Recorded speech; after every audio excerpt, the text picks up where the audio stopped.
Let my soul glory in the Lord, for he hears the cry of the poor.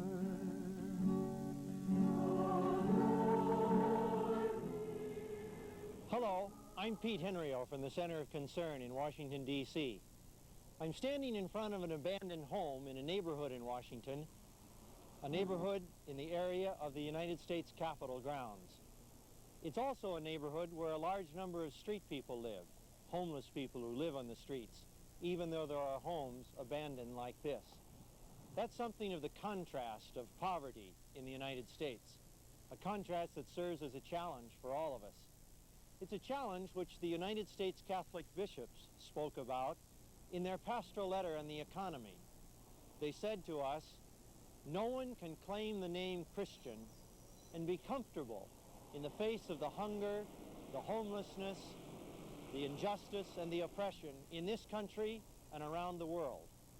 That challenge comes to us all. And it's one that I'd like to speak with you about in the next few minutes with the message, the option for the poor.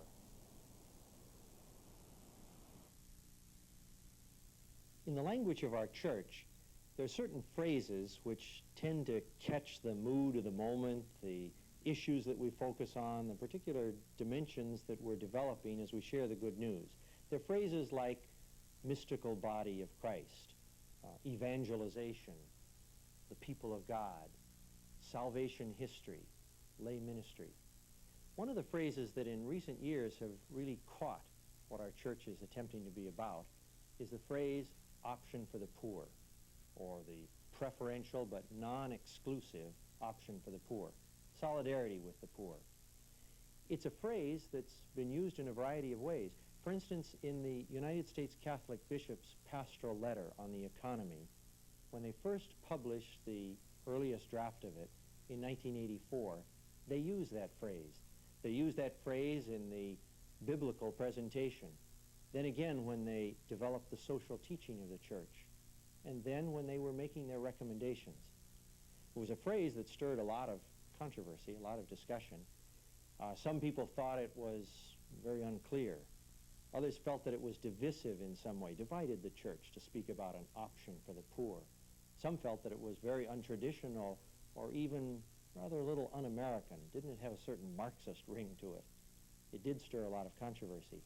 And yet as the bishops developed their pastoral letter over several drafts, they didn't pull back from that phrase.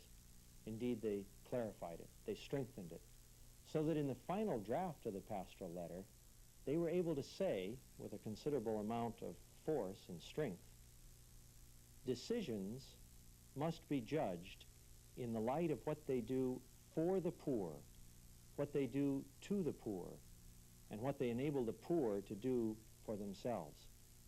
The fundamental moral criteria, they go on to say, for all economic decisions, policies, and institutions is this: they must be at the service of all people, especially the poor. Especially the poor. That's this option for the poor. It's a phrase that's been used in a variety of ways, as I've mentioned, in recent years. John Paul II has used it in many of his different speeches, picking up from the way it's been presented and developed by the Latin American bishops.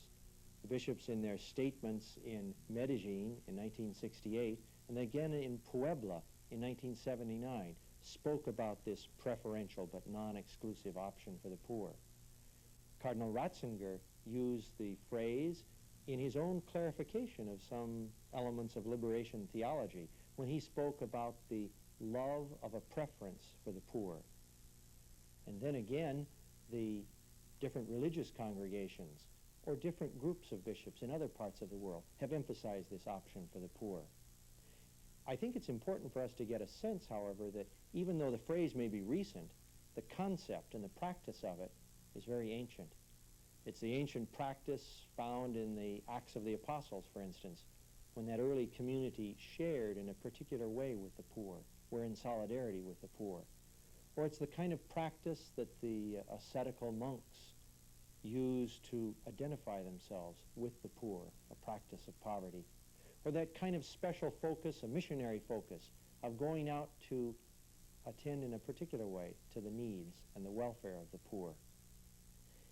And yet, even though it does have this sort of common use in the church and this kind of historical background, I think that you and I know that it still tends to stir a certain controversy. There's a certain uneasiness to talk about the option for the poor. Sometimes some guilt, sometimes some resentment.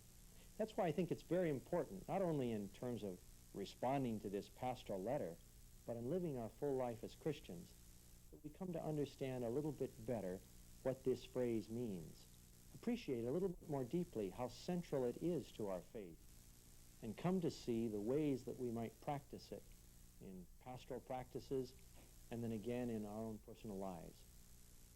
That's why I'd like to share with you some reflections on what I would call the sociological clarifications. What does this phrase really mean? The theological foundations. Why are we about it as Christians? The pastoral applications. What do we really do? And the personal implications. What does it mean for us as individual Christians?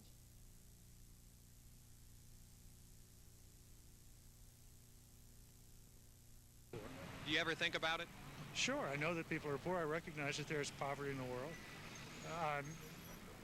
The reasons are too enormous for me to figure out. I know that there are things some governments can do and some things maybe some individuals can do. But why there's poverty here, why there's poverty in other parts of the world, I can't answer that.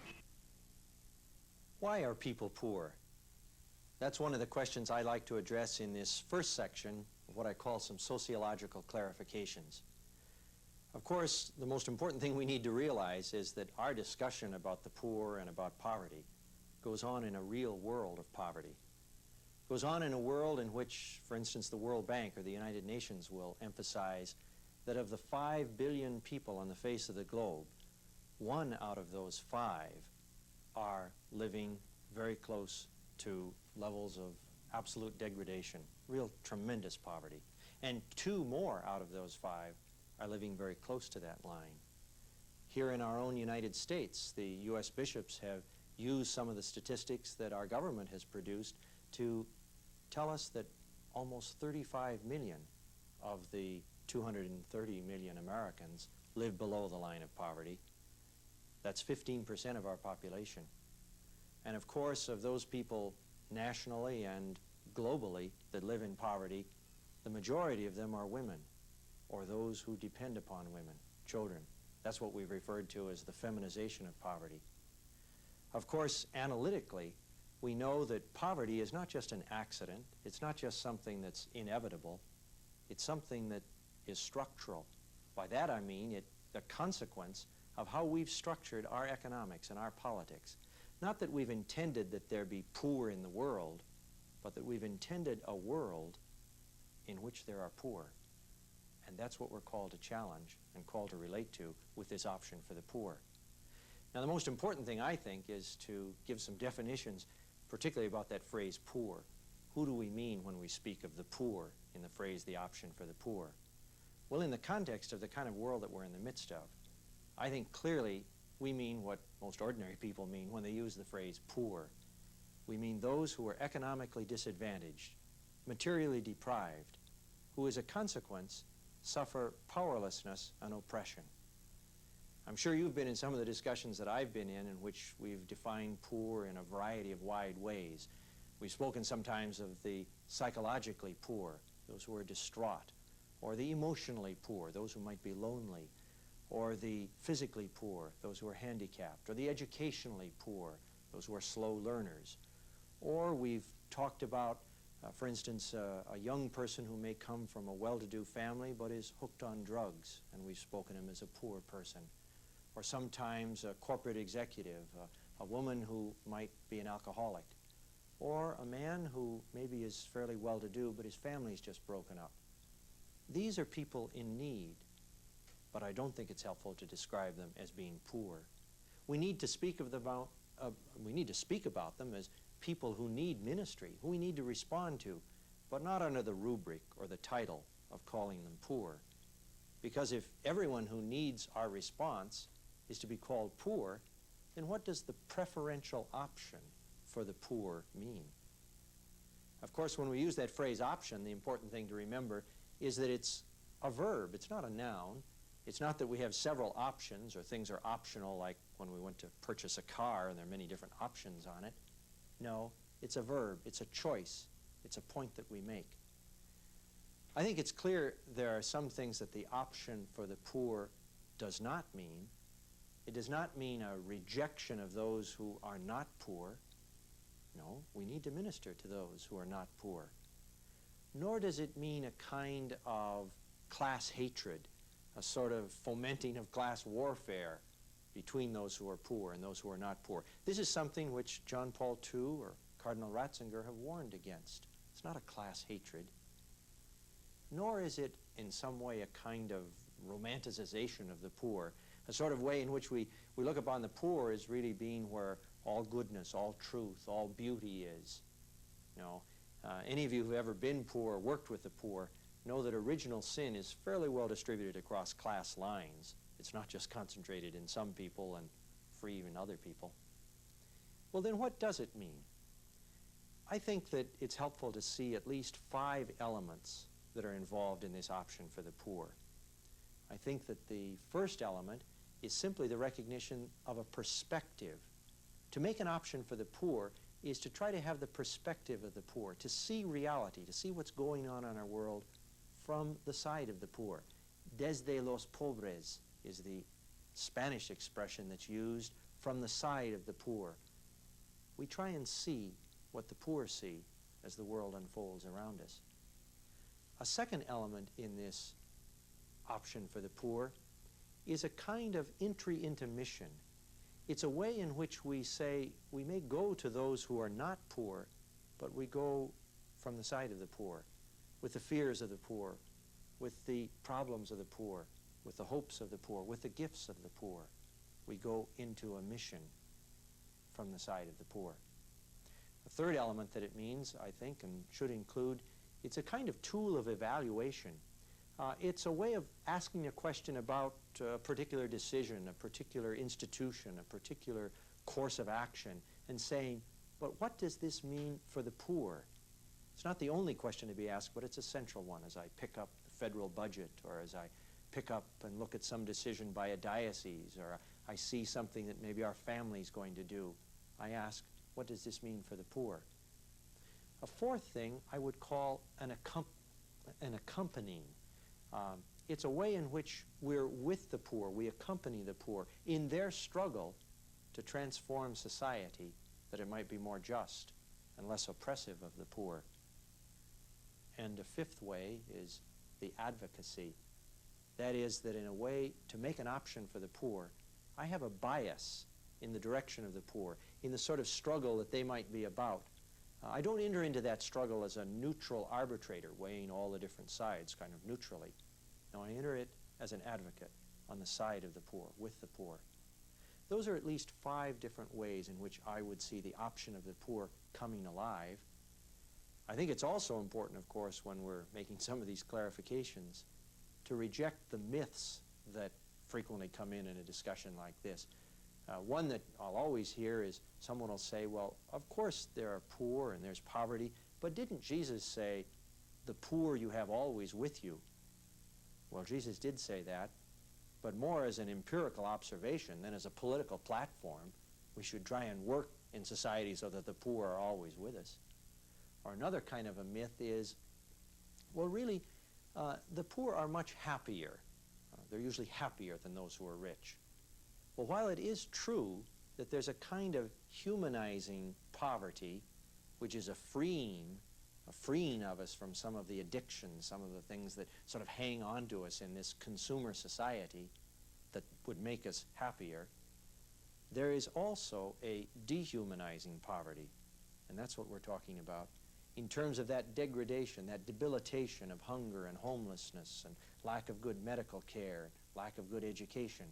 And that makes no one happy. That's a myth that needs to be rejected.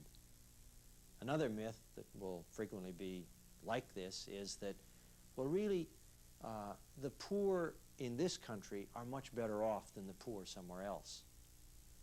Well, while it is true that the poor in this country may live a little better than the poor in some third world country, they still live with serious issues of poverty, of malnutrition, of poor housing, of the basic necessities of life lacking them.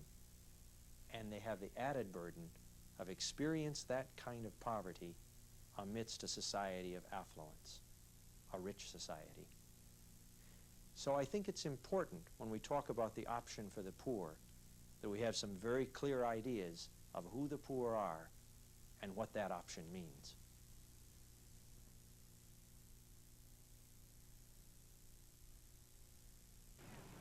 The only question is that wealthy person really concerned about wealth and the possession of individual items of gold, jewelry, diamonds, etc.? Is that more important to them than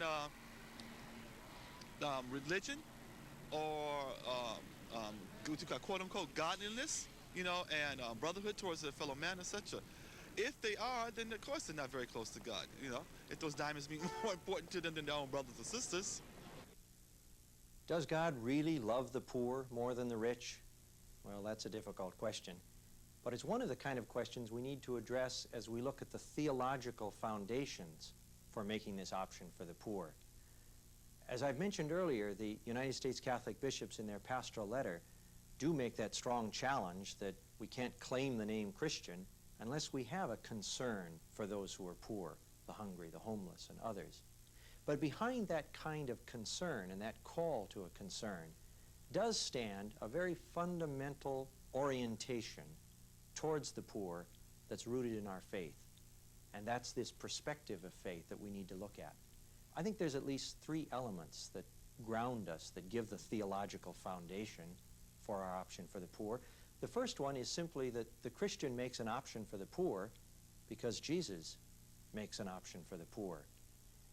In that famous passage in St. Paul's letter to the Philippians, where he speaks about the kenosis, or the emptying of Jesus, it's something in terms of Jesus entering into our own poverty. As Paul will also say in the second letter to the Corinthians, Jesus, though rich, became poor, that out of his poverty he might make us rich. We know that Jesus, in his birth, in his life, in his ministry, in his death, and in his resurrection, made an option for the poor. In his birth, he was born among those who were poor. In his life, he was one who, the scripture would say, the birds of the air have the nests, the foxes of the field have their holes, but the Son of Man has nowhere to lay his head. In his ministry, he reached out in a particular way to be sensitive to those who were poor. In his death, he was a stranger hung between two thieves and buried in a stranger's tomb. And in his resurrection, as Matthew 25 tells us, he was one who identifies himself with those who are hungry, thirsty, homeless, imprisoned, the poor. And so that's the first theological reason. The second reason is that there's a whole kind of orientation in the Scripture, in the New Testament particularly, about this closeness to the poor. There's a kind of a spirituality of being with the poor. For instance, in the Beatitudes, blessed are those who are poor. Or there's a caution, a danger said to those who are rich and depend upon their wealth. The woe to those who are rich. The parable of Dives and Lazarus, the rich man who ignored the poor man at his gate. Or there's the kind of mandate that when you go out on mission, go out preaching, only take one coat. Don't carry a lot of extra baggage with you. Or there's that kind of early sharing in the Christian community that I mentioned is found in the Acts of the Apostles. That's a second theological reason, the whole kind of orientation and stance. But then the third one is that not only does the Christian community, the church, evangelize the poor, but the poor evangelize, bring the good news to the church, because the poor are very close to Jesus. Jesus has identified himself with the poor. Again, not to romanticize about the poor, but to say that in a particular way the poor are privileged hearers of the gospel, of the good news. They don't have a lot of possessions that blind them to that power of the good news. They don't hear that good news as a scolding, but as an invitation, as an encouragement. And they don't look inward for what supports them, but they look outward for hope and trust in God. I think there are some solid theological foundations for that option for the poor. So we've talked about this kind of theoretical and explanation. We need to move, however, to action in making that option for the poor.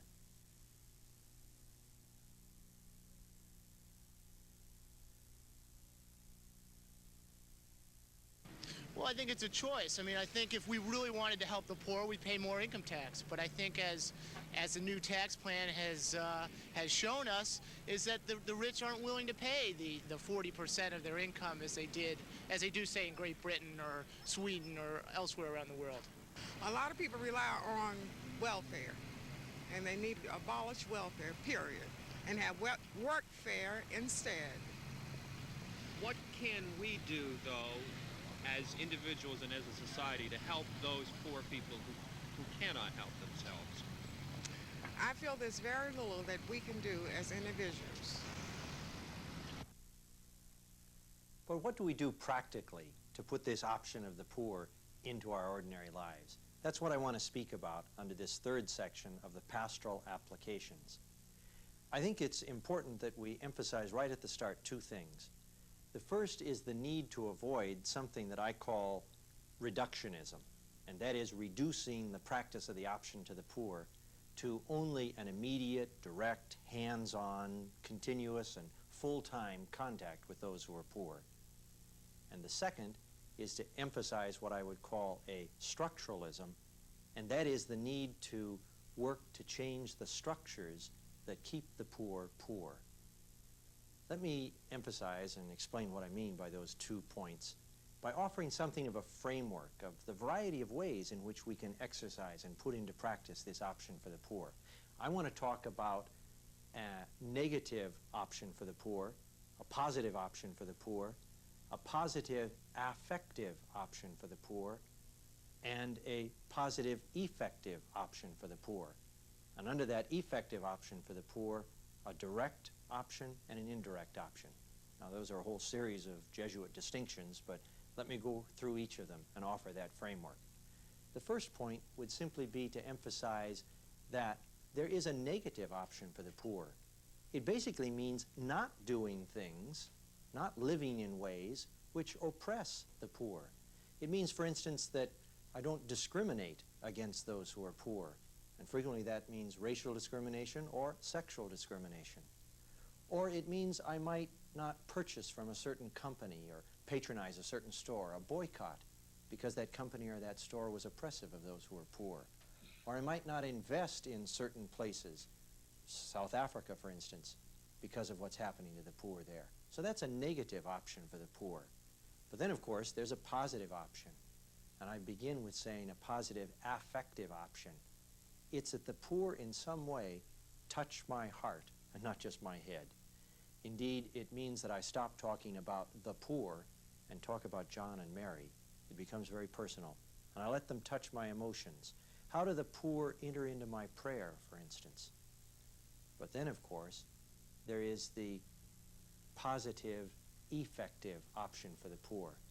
And I distinguish here between what I would call a direct effective option, and that is working immediately, living immediately with the poor. It might be tutoring the poor. It might be teaching in an inner city school. It might be working in a community organization with the poor. It might be living in a very poor country or very poor neighborhood in which I have that direct contact with the poor. That's a very privileged way of exercising the option for the poor. But there's also what I would refer to as an indirect effective option for the poor. And that is that whatever I do it in such a way that I'm part of transforming society towards greater justice for those who are poor. I might be teaching in a school where there aren't any poor, but what am I teaching? What am I teaching about the society I live in, and its economics and its politics? I might be working in a parish where there aren't poor, but how are we celebrating the liturgy? How are we proclaiming the word in ways that make the concern, the option for the poor, come alive? I think it's very important to take seriously this indirect option for the poor, because most of us don't have the privileged call to spend continuous, all the time, direct, immediate contact with those who are poor. And if we reduce the option for the poor only to that, we let too many of us off the hook. Or we turn too many of us off by saying that, well, it's just impossible to do that sort of a thing. I think we need to take this option for the poor in that fuller sense and recognize that there are a variety of ways in which we can make that response. And that some of that response will be corporate. It'll be the kind of a response that an institution, a hospital, for instance, or an educational institution takes, not simply by serving the poor, but by how it deals with its employees, where it purchases things, what kind of stock it holds, what sort of political stance it makes. Political stance. I think the option for the poor has a lot of political meaning to it, because it does relate to how we affect and deal with the legislation in our country, the political policies that we have. So what I've been trying to emphasize is that when we talk practically about the option for the poor, we need to see it in a wide sense. Avoiding certain things, practicing certain things, letting ourselves be touched in our heart, dealing directly and immediately, dealing politically, educationally. There are a variety of ways. One way that I sum it up is that this way of responding to the option for the poor will mean that there will be a few like the poor, some with the poor, but all for the poor. And now really we have to ask, what does it mean to make this option for the poor come alive personally? We have to deal with the personal implications, but not just as persons isolated, but as persons in community and persons here in North America. I can think of at least 3 personal implications that it means to me. It means, first of all, that I have to acknowledge my own vulnerability, my own weakness. In a sense, analogously, experience myself as poor. I can never really be poor in the true sense of being economically disadvantaged or materially deprived, but I can, in a sense, experience in my own lives my vulnerability of relating to other people's, my weaknesses. I can experience how I'm sometimes have my hands tied by my middle-class attitudes, by my being sort of bound to the ways of a consumer society, by my fear of change. That's a poverty in my own life that I need to experience. But secondly, I think it has an implication of addressing my own personal lifestyle, how I live. We've probably heard that expression at one time or another.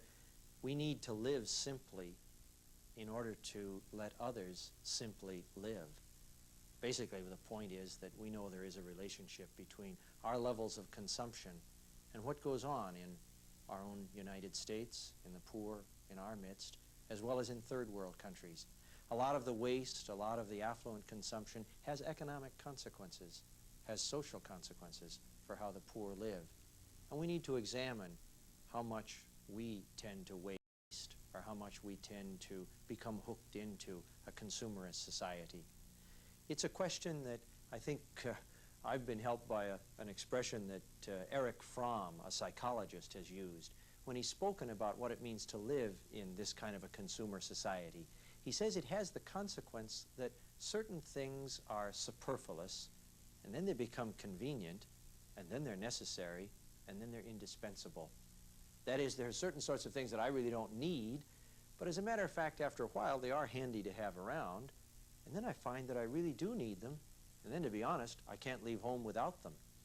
Well, they're the same things, but just something has gone on within me, and that goes on within our society.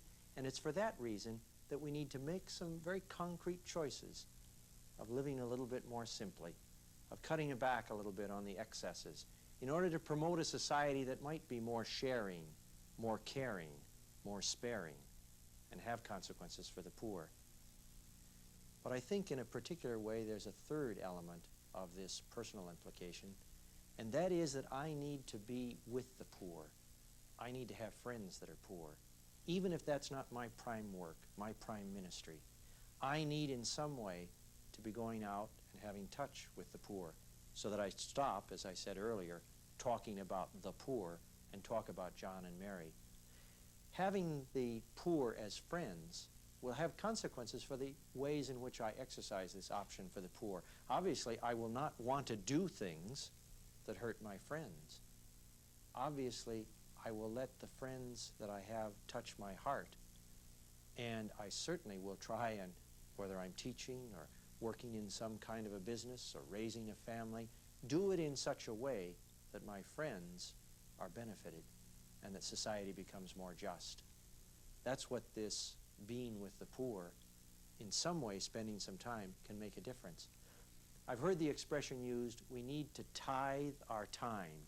We know what tithing our money means, but we also need to tithe our time. Maybe it's an hour a week, or a day a month, or a week a year, some way or another in which we find ourselves being closer to those who are poor. Tutoring in an inner city school, visiting a nursing home where some elderly poor are, paying a visit to a prison, working in a soup kitchen or helping in a shelter, in some way to let the abstractions become real people, and in that way have personal implications in my life. Well, what I've tried to do in this kind of a presentation is to emphasize that when we make this option for the poor, there are a variety of ways in which we can do it. And we need to be clear about who the poor are, to be clear about why we as Christians make this response, and then to see a framework of making those responses and what it means to us personally. Frankly, I've been helped by an emphasis again and again upon making this option for the poor become very personalized. I found helpful a quotation which Mahatma Gandhi is said to have used many times in his life. It's an emphasis about this personalizing of the poor. Let me read it to you. He says, "Picture the poorest, most abject, oppressed, and helpless human being you've ever met. And then ask yourself, as you face any decision, what will I do now, the step that I take now, and what consequence will it have for this poor person's human dignity, human rights, and well-being? As I focus my attention on this poor person's, while evaluating my decision, I will find that all my doubts, anxieties, hesitancies, my very self, melt away." I found that as a personal experience, too, in bringing this option for the poor together for me. Several years ago, I had the opportunity to live for a while in Latin America. And I first of all studied some Spanish in Bolivia. And any of you who've studied a foreign language know that it's very helpful to practice that language, particularly with small children, because small children tend to joke with us back and forth and are not hesitant to call us on our mistakes. Well, while I was studying Spanish in Cochabamba in Bolivia, I used to go on weekends with an older Jesuit to a small farm where some of the small children, the street children, were living who were orphans and very, very poor, and I practiced my Spanish there. And I remember the first time I went that I came into this area, and because I obviously was a Yankee, taller and fairer, a lot of the children came running up to me and wanted to help me practice my Spanish. There was one child particularly that was pulling on me, and I turned to him, and he was a very poor person, a very poor child, poorly dressed, and I noted also that he was crippled, limping along, and as we began some conversation, it was clear that he was also retarded. And I remember that I pulled away from him because he wasn't going to be that much help in teaching me Spanish.